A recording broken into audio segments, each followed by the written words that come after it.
নে তোরা কারেন্ট লেগে শুরু করছিস তো। আপনি একটু শান্ত হন। রাখ তো শান্ত। আরে কসাই তুই কি মুসলমান নাকি অন্য ধর্মের? আপনি আমার ধর্ম নিয়ে কেন কথা বলতেছেন? তুই মুসলমান কিনা কইতাম হাইতান না। নামাজের সময় নামাজে খাড়াইলে তুই টুকুর করি কারেন্ট আন লই যাস। আমাদের বরাদ্দ যতটুকু থাকে ততটুকুই আমরা দিই। রাখ তোর বরাদ্দ।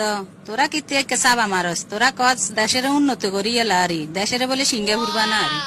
অথচ 24 ঘন্টার ভিতরে 18 ঘন্টায় কারেন্ট থাকে না। এটা বেডা গল, তোরা দেশটারে হাইসত কি? ভাবি আপনার ঘরে কি আইপিএস নাই?